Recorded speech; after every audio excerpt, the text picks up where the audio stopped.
All right, guys, this is going to be video number 3. I know in the initial intro video, I told you there was going to be a video where I showed you what I was submitting to PSA. Well, I skipped that. I decided to just show you the cards when they come back. So today's actually going to be a grade reveal video of the cards that I shipped off to PSA from the DJ MJ collection. Like I told you, it was a shade over 500 raw cards and binder pages, and then in a little white box that you saw in episodes 1 and 2. This episode number 3 is just going to be the grade reveal, and then we're going to actually look at the spreadsheet in this video as well. So it's going to be a 1, 2, 3 part video series instead of a 5-part video series like I initially thought. I'm going to put the spreadsheet, just like I do on normal grade reveal videos, at the end of this video. So after I show you the cards, you enjoy the cards or don't enjoy the cards, depending on how PSA treated me.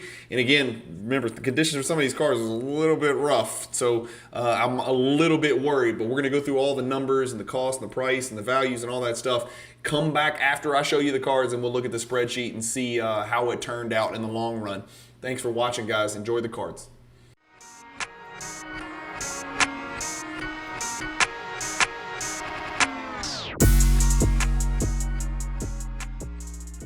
PWCC is a great way to sell your sports cards. If you're looking for a way to support the Cajun Cardboard YouTube channel, consider using the promo code CAJUN, all caps, C-A-J-U-N, when you're selling your cards on the PWCC marketplace.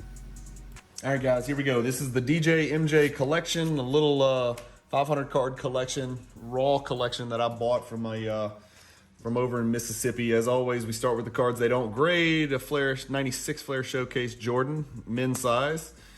Another Flair Showcase Jordan, 97, men's size. Another 97 Flair Showcase Jordan, men's size. That's not good because those are 3 cards that I needed to get graded. This little collector's choice looked like a PSA 10 to me. That's why I sent it. It's just a simple little base card. It'd probably be a $70 card in a PSA 10 anyway. Slam Dunk Series, men's size. And then this Nemesis Jordan and Dumars, which is actually in, looks like pretty good condition, men's size. So that's not good because the 4 of the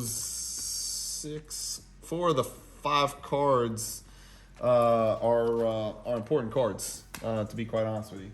All right, let's start and just see what we got. So Class Axe came back a 7, which is that's a harsh grade because the centering on this is really good. That is a really harsh grade. This literally may be a crack and resub. There is no greening on this at all.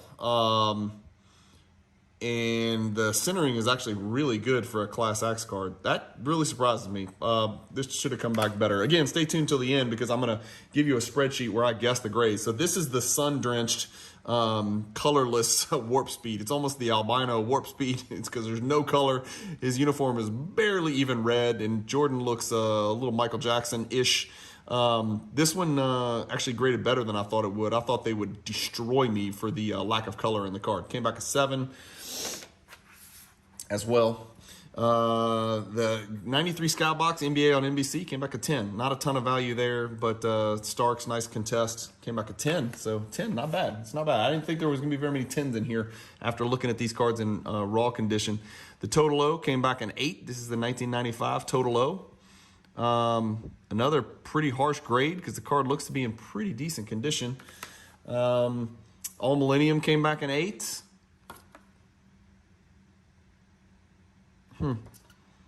8 from one of the best sets of the 90s, the 97 Metal Universe. This is the it's Metal Universe Championship. This is the All Millennium insert, number 5. Came back an 8 as well. The Crystal came back a 6. So I missed, okay, so I think I even see there might be a little, yeah, there's a divot and I missed it. You can see it's right, it looks like almost like Starks has a mouthpiece. Look right there. On Stark's mouth. When I do it in the glare, you can see there is a little bitty divot. So that's why that came back a 6, which is yuck. The showcase that they did grade came back a 7, and I thought this was better than a 7. In fact, I'm sure this is better than a 7. This is better than a 7. I don't know what the deal is. I mean, look at, I mean, come on, man. Just trying to give me a break here, PSA. I've been on a bad stretch with you guys lately. I say that, but I've been doing really, really well on modern soccer grading. Maybe they just don't care about soccer. 94 Finest base came back a 7. 97 Metal Universe base, 8.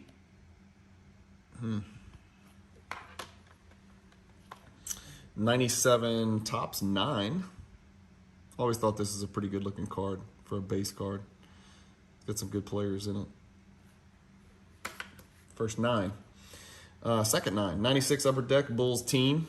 Jordan, Pippen, Rodman on the front. Kukoc and Ron Harper on the back. 9. No value there. I really like this as an affordable, cheap Jordan insert. I just think it's cool. It's a head-to-head. It's got some really cool glittery writing down there. We talk about it in the Hierarchy project. This came back in 8, the head-to-head. I thought that was better. Queen Latifah's in the house. Jordan 9, major attractions. This is the Electric Court parallel. You can see the little Electric Court dribbler down there. Not the Electric Court Gold, sadly, but just the regular Electric Court. No, it's not bad on there. Still not a ton of value. This one I missed something. Had to have missed something. There's got to be a surface indentation. There's some kind of crease or something that I'm missing. I mean, it's a little embossed on the back, so maybe the inexperienced grader didn't understand that, and he thought those were creases, as you guys can see right there, running along the narrative. But that's actually just the embossing from the front. So some idiot graded that one who didn't know what he was doing. All of these are in the new slabs, by the way, so good luck cracking and resubbing. Spike Says came back a 9. Needed a 10 on that one. Silver Signature came back a 9 on the checklist. And you can always tell it's the new slab. You hear that? That's like rubber. It's not plastic anymore. It's some weird composite. Silver Signature Jordan baseball thingy came back an 8. 50 Point Club gold. Topps Gold. You can see the little Topps Gold symbol down there. I like these as an affordable parallel chase. You can kind of chase the gold set run. PSA 9. Just a regular base Ultra came back an 8. I thought this had a really decent chance at a high grade, and they disagreed. Came back an 8. Flair Hardwood Leaders did better than I thought it would. This one came back a 9. I just really like this card, man. Aesthetically, this is, man, this is way up on the list of Jordan cards that that I really like the aesthetics of. 97 Flair Hardwood Leaders, card number 4. 9. The KG needed a 10 here. Came back a 9, no value. And you'll see on the spreadsheet at the end. And this is one where I was shocked because this one is not in good condition. Both top corners have issues. This one's got an indentation and a bent corner. This one in the top right has a white corner. It's missing a little bit of the surface with some flex. And then the bottom left corner isn't, I don't know if y'all can tell, it isn't great down there. But I got a 9, which makes it like a $300-something card, which is crazy. I thought it would have graded much lower than that. The 98 Upper Deck Jordan Retires card came back a 9. Not a lot of value there. And then the biggest card in here, the Beam Team, right? And I knew this one had issues when I looked at it. Corner and edge issues, a little bit beat up on the back. Card came back a 7. Biggest card in here came back a 7. So that's it. So stay tuned. We're gonna look at the spreadsheet. We're gonna look at the numbers. We're gonna look at my profit and loss. We're gonna look at what I thought each card would grade and what it actually did grade. And we're gonna look at how many. Well, it's easy to count how many 10s. Here it is. There's 1. It's the cheapest card in there, pretty much. And this really hurt me, not grading the Nemesis and then not grading 3 Flash Showcases, which, you know, if any of those grade 9s, you're talking about pretty decent money. So thank you guys for watching. Stay tuned. Let's check out the spreadsheet. All right, guys, you saw the cards. You saw the damage. What's interesting is on this spreadsheet, I completely forgot that I did this, but when I created this spreadsheet, I put down what I thought each card would grade. So in addition to figuring out how many 10s, how many 9s, 8s, 7s, what percentage of the 30 cards that I submitted got those particular grades, and then looking at, you know, am I keeping any of these cards? What are the cards worth? In addition to that, we're going to get to see how good of a grader or how good of a guesser I am on what each of these cards would grade. And I think the results might surprise you. So let me switch you over to the spreadsheet. Here we go. As I mentioned, we were talking about 30 cards. There's actually 28 Jordans, and then you saw the Scoring Kings, Barkley, and then the rookie tops, Kevin Garnett. So 30 cards total. I sent it on April 8th, and I got it back about, what is that, six weeks later, something like that. One PSA 10, no surprise there. You guys saw it. It's a card that has almost no value. The 93 Scoutbox Premium NBA on NBC. 11 PSA 9s is not bad. It's really not bad, especially considering what I thought they were going to grade. 6 PSA 8s, 7 PSA 7s, and 6s combined.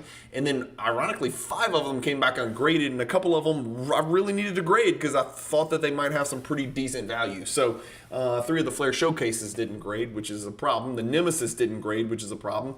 And then, another chintzy little collector's choice didn't grade. But here's the deal. So, we're going to go card by card, tell you what I thought it was going to grade and what it actually graded. So, I was actually on the low side. I thought the 93 Finest base card would grade an 8. It graded a 9. It's about a $110 card. The 94 Finest, the next year Finest base, I thought would grade an 8. It graded a 7. So I was one grade too low on one grade too high on the next one.